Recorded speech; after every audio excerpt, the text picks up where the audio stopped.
নমস্কার আমার প্রিয় দর্শক বন্ধুদের। আশা করি তোমরা সবাই ভালো আছো। তো বন্ধুরা, একটা কথা হলো যে বাংলা থেকে সংস্কৃত অনুবাদ করার সময় বাংলা থেকে যখন আমরা সংস্কৃত অনুবাদ করি তখন আমাদের কিছু ব্যাকরণগত জিনিস সম্পর্কে জানতে হয়। যেমন সন্ধি জানতে হয়, সমাস, কারক, এগুলো সম্পর্কে আমাদেরকে যেমন জানতে হয়। এছাড়া শব্দরূপ, ধাতুরূপ, এইসব সমস্ত কিছু আমাদের সংস্কৃত অনুবাদের জন্য যেরকম দরকার পড়ে, সেরকম আরেকটা জিনিস যেটার জ্ঞান আমাদের পুঙ্খানুপুঙ্খভাবে থাকা দরকার, সেটা হলো প্রত্যয়। তো এই প্রত্যয় সম্পর্কেও যদি আমাদের জ্ঞান না থাকে তাহলে কিন্তু আমরা সংস্কৃতে মানে একটা বাক্য, একটা বাংলায় বাক্য, সেটা সংস্কৃতে অনুবাদ কিন্তু আমরা সম্পূর্ণ করতে পারবো না। তো আজকে আমরা সেই প্রত্যয় সম্পর্কে জানবো। বেসিক আলোচনা যেগুলো আছে প্রত্যয়ের, তো সেগুলো সম্পর্কে আজকে আমরা জানবো।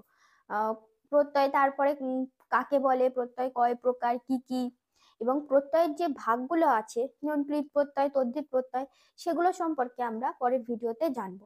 তো আজকে আমরা যেটা জানবো সেটা হচ্ছে প্রত্যয় সম্পর্কে কিছু বেসিক আলোচনা। তো প্রথমে জানতে হবে যে এই প্রত্যয় কাকে বলে, প্রত্যয় অ্যাকচুয়ালি কি সেটা আগে আমাদেরকে জানতে হবে। প্রত্যয় সংজ্ঞা যদি বলি তাহলে হবে যে কোনো শব্দ শব্দ বা ধাতুর পরে যে বর্ণ অংশটা যুক্ত হয় সেটাকেই বলা হয় প্রত্যয়। তাহলে কি বললাম, যে শব্দ শব্দ ও ধাতুর পরে যে বর্ণাংশ যুক্ত হয় তাকে বলে প্রত্যয়। যে বর্ণাংশটা যুক্ত হয় তাকে বলে প্রত্যয়। এবং এই প্রত্যয়ের ফলে কি হয়, যে মূল শব্দটা আরেকটা নতুন শব্দে পরিণত হয়। একটা শব্দের সঙ্গে আমরা একটা বর্ণাংশ যুক্ত করে আবার একটা নতুন শব্দ গঠন করতে পারি। সেটা কে করে, সেটা প্রত্যয় করে। তো এখানে একটা প্রশ্ন হলো যে আমরা দেখলাম যে শব্দ বা ধাতুর পরে অতিরিক্ত বর্ণাংশ যেটা, সেটাকে বলা হচ্ছে প্রত্যয়। আবার আমরা যখন বিভক্তি পড়েছি তখনও দেখেছি যে শব্দ এবং ধাতুর পরে অতিরিক্ত বর্ণাংশ। তাহলে এখন প্রশ্ন, এই প্রত্যয় আর বিভক্তি আমরা তো দুটোকেই তাহলে সেম হিসাবেই ধরছি, কিন্তু এই দুটোর মধ্যে পার্থক্যটা কোথায়? এই দুটোর মধ্যে যে পার্থক্য সেটা হচ্ছে, প্রত্যয় হলো শব্দ বা ধাতুর পরে যে বর্ণাংশ সেটা।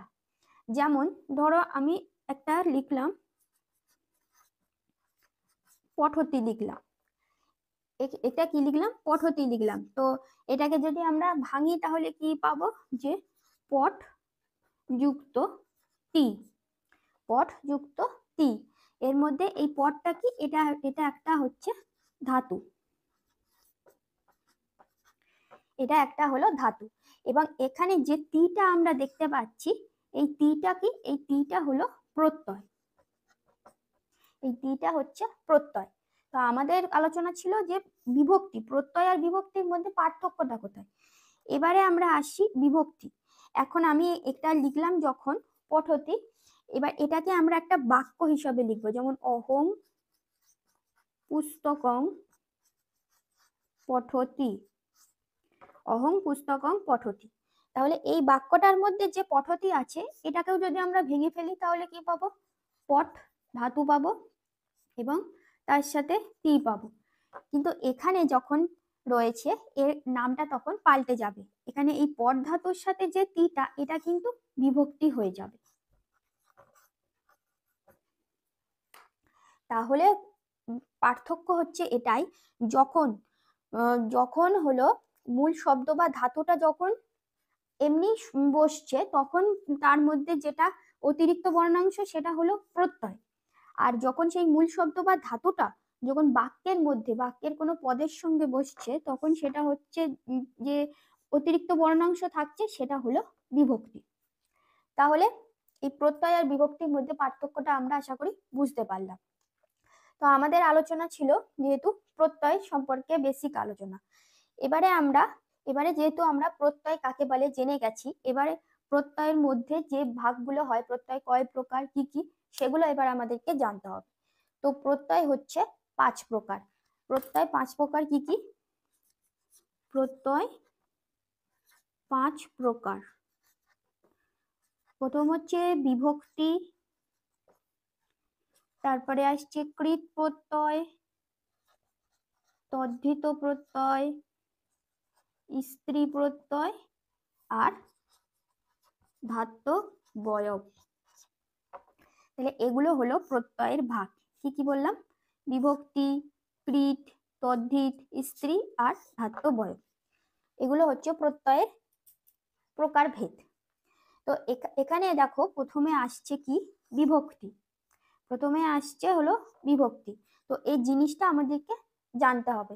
তো বিভক্তি আমরা এর আগেই জানলাম যে যখন মূল শব্দটা যখন কোনো বাক্যের অন্তর্গত পদের সঙ্গে যুক্ত থাকে, মূল শব্দ বা ধাতু, তার সঙ্গে যে অতিরিক্ত বর্ণাংশ থাকে সেটাকেই আমরা বলি বিভক্তি। এবারে সেটা হলো আমরা ধাতুরূপ পড়ার সময় পড়েছি কি কি? যে তি, তস, অন্তি। ধাতুরূপ পড়ার সময় আমরা যেগুলো পড়েছি তি, তস, অন্তি, শি, থস, ত, মি, বস, মস, এই যে ধাতুরূপ পড়ার সময় পড়েছি, এগুলোর নাম হচ্ছে কি বলতো? এগুলোকে বলা হয় ধাতু বিভক্তি। এগুলোকে কি বলা হয়? এগুলোকে বলা হয় ধাতু বিভক্তি। সংজ্ঞায় আমরা দেখেছি শব্দ এবং ধাতু, তার মানে প্রত্যয় কিন্তু দুটোর সাথে যুক্ত হয়। একবার শব্দের সাথেও যুক্ত হয় আর ধাতুর সাথে যুক্ত হয়। আর এখানে যে আমি লিখেছি কৃৎ আর তদ্ধিত, এই দুটোরই মানে হলো কৃৎ আর তদ্ধিত। তদ্ধিত হচ্ছে শব্দের সাথে যে প্রত্যয় যুক্ত হয় সেটাকেই বলা হয় তদ্ধিত প্রত্যয়, আর ধাতুর সাথে যে প্রত্যয় যুক্ত হয় সেটাকে বলা হয় কৃৎ প্রত্যয়। ধাতুর সাথে কিন্তু দুটো প্রত্যয় যুক্ত হয়। একটা হচ্ছে তিং প্রত্যয়, যেটাকে আমরা বলি তিঙন্ত। তিং কারণ কেন বলি? কারণ লাস্টে তি, তস, অন্তি এই যে তিন বিভক্তি গুলো রয়েছে, যে তি, তস, অন্তি এই যে এগুলো তিন বিভক্তি, এগুলো রয়েছে বলে এগুলোকে বলা হয় তিঙন্ত। তাহলে ধাতুর সঙ্গে যে প্রত্যয় দুটো যুক্ত হয়, ধাতুর সঙ্গে দুটি প্রত্যয় হলো তিঙন্ত, তিঙন্ত আর একটা হচ্ছে কৃৎ। এই দুটো কিন্তু ধাতুর সাথে যুক্ত হয়। মানে আমরা প্রথমে জানলাম যে ধাতুর সাথে যে প্রত্যয় যুক্ত হয় সেটা হলো কৃৎ প্রত্যয়, এটা আমরা জেনেছি। কিন্তু ধাতুর সঙ্গে মূলত দুটি প্রত্যয় যুক্ত হয়, একটা হচ্ছে তিঙন্ত প্রত্যয় আর একটা হলো কৃৎ প্রত্যয়। এবার তিঙন্ত বলতে কোনটা বুঝলাম? যে যার শেষে, যে ধাতুর শেষে তি, তস, অন্তি এই বিভক্তিগুলো আছে, তিন বিভক্তি বলে এগুলোকে। এই তি, তস, অন্তি এগুলোকে কি বলা হয়? তিন বিভক্তি। তাহলে এই তিন বিভক্তি যার মধ্যে আছে, যার অন্তে আছে, সেগুলোকে আমরা বলি তিঙন্ত প্রত্যয়। ধাতুর সাথে এই তিঙন্ত প্রত্যয় যুক্ত হয়। আর একটা এই তিঙন্ত ভিন্ন আর যে প্রত্যয়গুলো যুক্ত হবে ধাতুর সঙ্গে, সেগুলোকে বলবো আমরা কৃৎ প্রত্যয়। তাহলে বোঝা গেল যে ধাতুর সঙ্গে কিন্তু দুটো প্রত্যয় যুক্ত হয়। একটা হচ্ছে তিঙন্ত প্রত্যয়, যে ধাতুর পরে তিন বিভক্তি থাকে, ধাতুর অন্তে তিন বিভক্তি থাকে বলে এগুলোকে বলা হয় তিঙন্ত প্রত্যয়।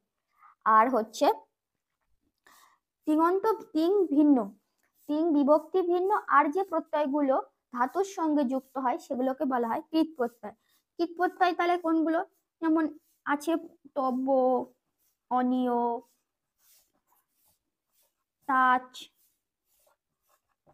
লব, এরকম অনেক প্রত্যয় আছে। তব্য, অনিয়, তাচ, লব, নত, যত, অপ, এরকম বিভিন্ন যে প্রত্যয়গুলো আছে যেগুলো তিন বিভক্তি ভিন্ন, মানে তিন বিভক্তি এগুলোর মধ্যে নেই, সেগুলোকে বলা হয় হচ্ছে কৃৎ প্রত্যয়।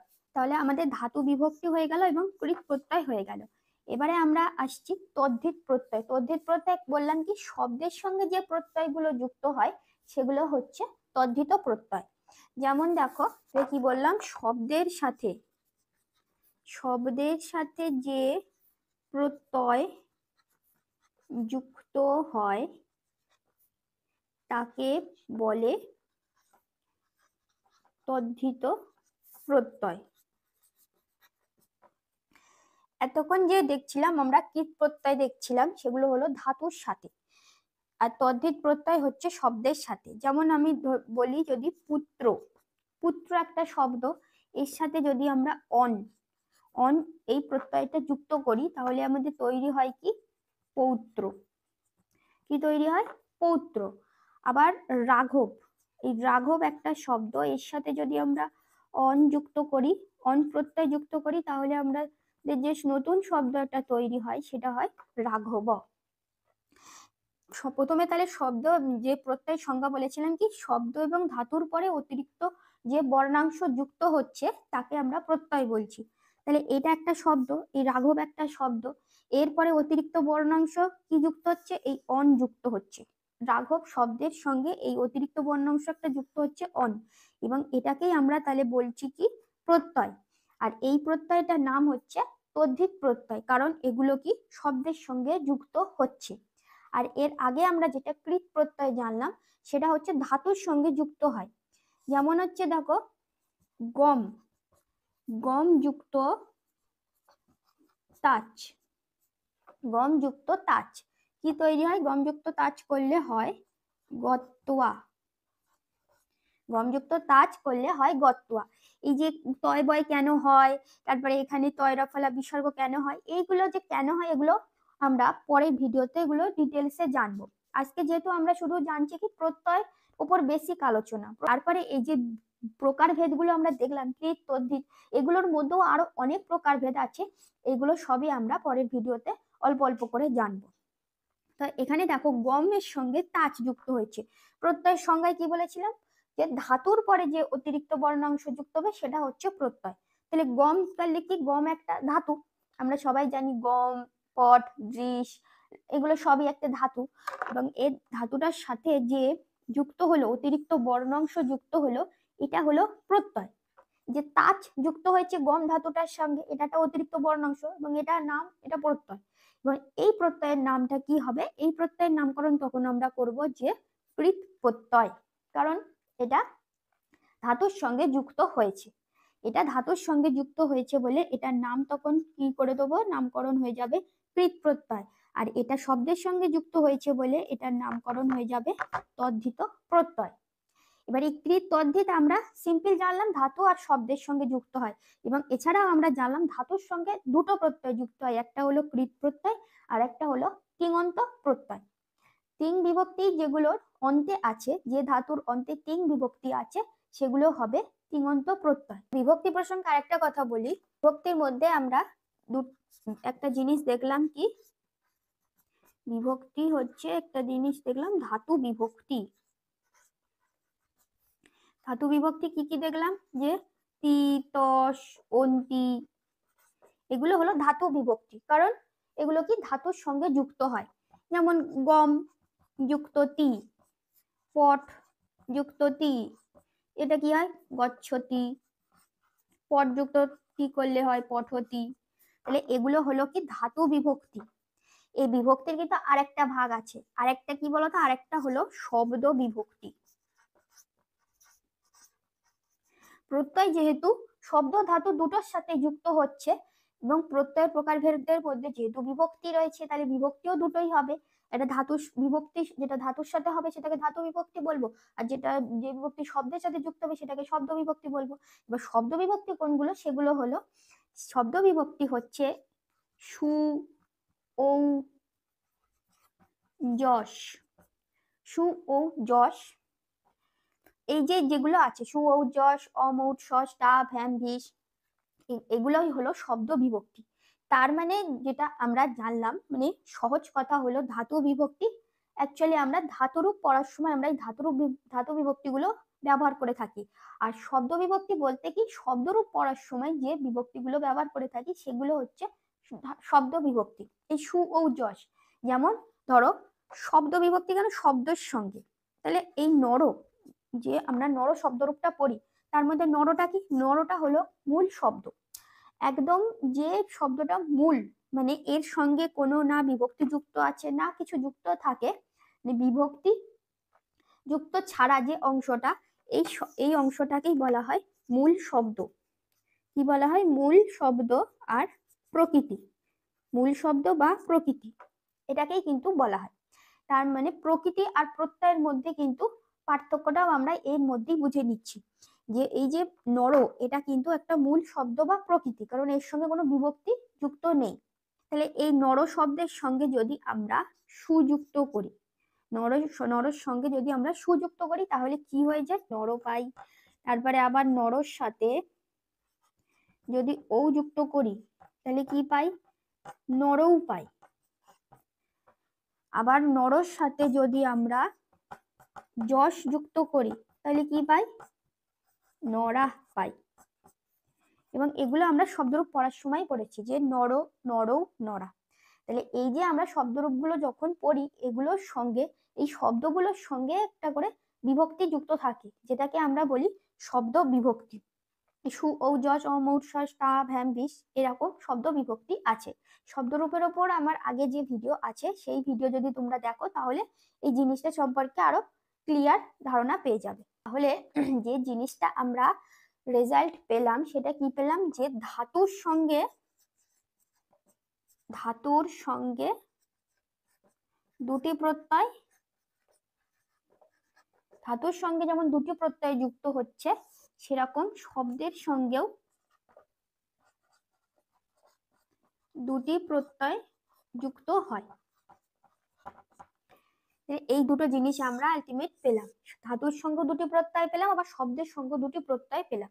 তাহলে ধাতুর সঙ্গে যে দুটো প্রত্যয় পেলাম সে কি, একটা পেলাম হচ্ছে তিঙন্ত প্রত্যয়, তিঙন্ত প্রত্যয় পেলাম, আর একটা পেলাম আমরা কৃৎ প্রত্যয়। এগুলো আমরা ধাতুর সঙ্গে পেলাম। মানে এই ধারণাটা যদি আমরা ক্লিয়ার না করি তাহলে বুঝতে পারবো না কোনটা ধাতু প্রত্যয় বা কোনটা শব্দ প্রত্যয়। সেই জন্য আমাদের এই ধারণাটা আগে ক্লিয়ার করতে হবে। ধাতুর সঙ্গে যে দুটো প্রত্যয় পাই সেটা হলো তিঙন্ত প্রত্যয়, একটা হচ্ছে কৃৎ প্রত্যয়। আর শব্দের সঙ্গে যে প্রত্যয় পেলাম একটা হচ্ছে শব্দ বিভক্তির সঙ্গে প্রত্যয় পেলাম, যেমন এই যে বললাম নরযুক্ত সু, এগুলো শব্দের সঙ্গে বিভক্তি যুক্ত হচ্ছে বলে এগুলোকে শব্দ প্রত্যয় বলে। এটা হচ্ছে সুপ্রত্যয়। যেহেতু আমরা শব্দরূপে যে সু ও যশ এগুলোকে বলা হয় সুবিভক্তি, যেমন তি, ত, সন্তি এগুলোকে তিন বিভক্তি বলা হয়, সেগুলো এই সু ও যশ শব্দের ক্ষেত্রে এগুলোকে বলা হয় সুবিভক্তি, তার মানে সুপ্রত্যয়। আর একটা যেটা পেলাম সেটা হচ্ছে কি পেলাম, তদ্ধিত প্রত্যয়। তাহলে এই দুটো প্রত্যয় আমরা পেলাম, ধাতুর সঙ্গে পাচ্ছি তিঙন্ত প্রত্যয় আর কৃৎ প্রত্যয়, আর শব্দের সঙ্গে দুটো প্রত্যয় পাচ্ছি সুপ্রত্যয়, তদ্ধিত প্রত্যয়। তিঙন্ত প্রত্যয় কি, তিঙন্ত প্রত্যয় যে ধাতুগুলোর অর্ধে তিন বিভক্তি গুলো থাকে, যে ধাতুগুলোর অন্তে তিন বিভক্তি থাকে সেগুলোকে বলা হয় তিঙন্ত প্রত্যয়। তি, ত, সন্তি এগুলো তিন বিভক্তি, যেমন পটযুক্ত তি, পঠতি, পটযুক্ত অন্তি, পঠন্তি, এগুলো হচ্ছে তিঙন্ত প্রত্যয়। আর তিন বিভক্তি ভিন্ন, মানে তিন ভিন্ন আর যে প্রত্যয় যুক্ত থাকে ধাতুর সঙ্গে সেগুলোকে বলা হয় কৃৎ প্রত্যয়। কৃৎ প্রত্যয়ের মধ্যে আমরা কি কি দিলাম, তব্য, অনিয়, নত, যৎ, কপ, তাচ, তবতু, এরকম প্রচুর প্রত্যয় আছে। তো এই প্রত্যয়গুলো সম্পর্কে আমরা ডিটেলসে পরের ভিডিওতে জানবো। এদিকে আমরা শব্দের সঙ্গে যে দুটো প্রত্যয় সেটা কি বললাম, একটা সুপ্রত্যয়, মানে সুবিভক্তি, যে শব্দের শেষে, মানে শব্দের শেষে যে সুবিভক্তি যুক্ত হয় সেগুলোকে বলা হয় সুপ্রত্যয়। যেমন হচ্ছে নরযুক্ত সু, নরযুক্ত ঔ, নরৌ, নরযুক্ত যশ, নরা, যে নরৌ, নরা, নরৌ, নরা, এগুলো হচ্ছে সবগুলো তৈরি হচ্ছে সুপ্রত্যয় মিলে তৈরি হচ্ছে। আর একটা পেলাম কি, তদ্ধিত প্রত্যয়। এই সেম যেমন তিন ভিন্ন আর যে প্রত্যয় যুক্ত হয় কৃৎ প্রত্যয় হয়, সেরকমই সুপ ভিন্ন আর যে প্রত্যয় যুক্ত হয় সেগুলো হলো তদ্ধিত প্রত্যয়। যেমন অন দেখলাম, প্রথমে আমরা উদাহরণ নিলাম কি পুত্রযুক্ত অন, এই অন একটা প্রত্যয়। তারপরে ঠক একটা প্রত্যয় আছে, মোপ আছে, তরপ আছে, ইয়ষ্ঠুন আছে, এরকম বিভিন্ন প্রত্যয় আমরা দেখবো। প্রচুর প্রত্যয় আছে, আমরা পরের ভিডিওতে এই প্রত্যয়গুলো যখন আমরা পড়বো তখন দেখতে পাবো যে কত রকমের প্রত্যয় আছে। তাহলে আজকে আমরা যে বিষয়গুলো জানলাম সেটা কি, সেটা জানলাম প্রত্যয় কাকে বলে, প্রথমে জানলাম যে শব্দ আর ধাতুর পরে যে বর্ণাংশ যুক্ত হয় এবং তার ফলে যে নতুন শব্দ বা ধাতু, মানে শব্দ বা ধাতু তৈরি হয়, তার ফলে যে নতুন শব্দ বা ধাতু তৈরি হয় সেটাকেই বলা হয় প্রত্যয়। তারপরে আমরা জেনেছিলাম যে প্রত্যয়ের প্রকারভেদ, প্রত্যয় হলো 5 প্রকার, কি কি, বিভক্তি, কৃৎ, তদ্ধিত, স্ত্রী প্রত্যয় আর ধাত্ব বয়। এবারে আমরা আসি বিভক্তি। বিভক্তিতে কি জানলাম, বিভক্তি জানলাম যে প্রত্যয় যেমন কোনো শব্দ ও ধাতুর পরে অতিরিক্ত বর্ণাংশ সেটা যেমন প্রত্যয়, সেরকম শব্দ ও ধাতুর পরে অতিরিক্ত বর্ণাংশটাও হলো বিভক্তি। কিন্তু দুটোর মধ্যে পার্থক্য কি? মূল শব্দের সঙ্গে যে অতিরিক্ত বর্ণাংশ যুক্ত হয় সেটাকে জেনেছি আমরা প্রত্যয়, আর আর কোনো বাক্যের অন্তর্গত পদের সঙ্গে যখন অতিরিক্ত বর্ণাংশ যুক্ত হয় তখন সেটা হবে বিভক্তি। নেক্সট আসছে আমরা বিভক্তির মধ্যে আবার দুটো বিভক্তি দেখলাম, একটা দেখলাম কি তিন বিভক্তি, আর একটা হলো শব্দ বিভক্তি, মানে একটা ধাতু বিভক্তি আর একটা হলো শব্দ বিভক্তি। ধাতু বিভক্তি কোনগুলো? ধাতু বিভক্তি আমরা জানলাম তি ত সন্তি শি থ স্থ মি বস মস এই। আর সুবিভক্তি বলতে কি? শব্দ রূপের মধ্যে যেগুলো সু ঔ জ স মু ষ টা ভ্যাম ভিস এগুলো আছে, এগুলো সবই হলো শব্দ বিভক্তি। নেক্সট আমরা যেটা জানলাম সেটা হচ্ছে বিভক্তির পরে আমাদের ছিল কৃত আর তদ্ধিত। তো কৃত তদ্ধিত অ্যাকচুয়ালি কি? কৃত হচ্ছে ধাতুর সঙ্গে যুক্ত একটা প্রত্যয়, আর তদ্ধিত হচ্ছে শব্দের সঙ্গে যুক্ত একটা প্রত্যয়। এবারে আমরা যেটা জানলাম সেটা জানলাম কি ধাতুর সঙ্গে কিন্তু দুটো প্রত্যয় যুক্ত হয়, এটা হচ্ছে কি তিঙন্ত প্রত্যয় আর এটা হলো কৃত প্রত্যয়। আবার জানলাম যেটা শব্দের সঙ্গেও দুটো প্রত্যয় যুক্ত হয়, যেটা হলো সুপ্রত্যয় আর তদ্ধিত প্রত্যয়। তাহলে তিঙন্ত প্রত্যয় কি জানলাম? যে যে ধাতুগুলো অন্তে তিন বিভক্তি থাকে সেগুলোকে বলা হয় তিঙন্ত প্রত্যয়। আর কৃত প্রত্যয় জানলাম কি এই তিঙন্ত ভিন্ন, তিন বিভক্তি ভিন্ন আর যে প্রত্যয়গুলো যুক্ত হয় সেগুলো হয় কৃত প্রত্যয়। নেক্সট আমরা সুপ্রত্যয় কি জানলাম? যে শব্দের সঙ্গে যে বিভক্তিগুলো যুক্ত থাকে সেগুলোকে বলা হয় সুবিভক্তি। শব্দের সঙ্গে যে সুবিভক্তি যুক্ত থাকে সেগুলোকে বলা হয় সুপ্রত্যয় বা শব্দ প্রত্যয়। আর তদ্ধিত প্রত্যয় কি দেখলাম? যে এই সুবিভক্তি ভিন্ন আর যে অন্য প্রত্যয়গুলো আছে তম তরপ ইয়স ঠুন অন ঠক এরকম যে বিভিন্ন প্রত্যয়গুলো রয়েছে যেগুলো শব্দের সঙ্গে যুক্ত হয় সেগুলোকে হয় তদ্ধিত প্রত্যয়। তাহলে এই জিনিসটা আমাদের খুব মাথায় রাখতে হবে যে কোনটা ধাতু প্রত্যয় বলবো আর কোনটা তদ্ধিত শব্দ প্রত্যয় বলবো।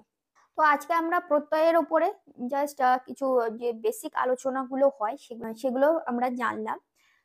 তো পরবর্তী ভিডিওতে আমরা এই প্রত্যয়ের যে প্রকারভেদের মধ্যে দেখলাম কি তদ্ধিত, স্ত্রী, ধাত্ববয়ব এগুলো সম্পর্কে পরে পরে ভিডিওতে ডিটেলসে আমরা জানবো। তো ভিডিওটার মধ্যে যদি তোমাদের আর কোথাও কোনো জায়গায় বুঝতে অসুবিধা হয় তাহলে কিন্তু অবশ্যই আমাকে কমেন্ট বক্সে জানাবে। আর যদি ভালো লাগে তাহলে একটা অবশ্যই লাইক করো, পারলে বন্ধুদের মধ্যে শেয়ার করো। আর তোমরা যারা এখনো নতুন আছো আমার চ্যানেলটিকে সাবস্ক্রাইব করোনি তারা ঝটপট চ্যানেলটিকে সাবস্ক্রাইব করে পাশে থাকা বেল আইকন প্রেস করে অল নোটিফিকেশন করে দিও।